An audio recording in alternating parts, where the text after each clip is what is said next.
ఈ ఘోర కలికి, ఈ మారణ హోమానికి ఏనాడో ఎక్కడో నిరాశ్రయంగా సన్యాసించబడి ప్రపంచ సౌఖ్యాలకి ఆవల విసిరివేయబడిన దుత్తి భాగాల పాటి కారడవిలో ఆరవిల్లి నాగమ్మవనే నిన్ను నలగామరాజనే ఆ దురాత్ముడు నీ ఆతిథ్యానికి మేనుపరిచి చేరదీసి అండ చేసుకుని అమోచ్ఛవతో రందించకపోతే ఇంతటి చరిత్ర ఉండేది కాదే. అఖండ పలనాటి సీమ ఖండ ఖండాలుగా నరకబడి అంతఃకలహాలతో రొమ్ము గుతుకుని పోయేది కాదే, రొమ్ము గుతుకుని పోయేది కాదు.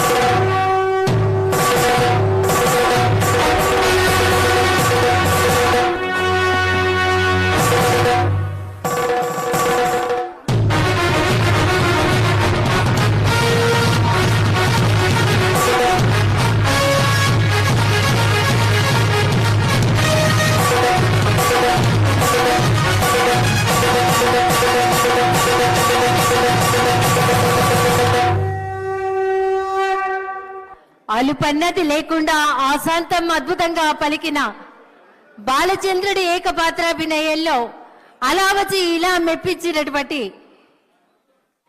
గౌరవ పర్యాటక సాంస్కృతిక సినిమాటోగ్రఫీ మంత్రివర్యులు శ్రీ కందుల దుర్గేష్ గారికి ఒక్కసారి గట్టిగా కర్ణాటక అందిద్దాం.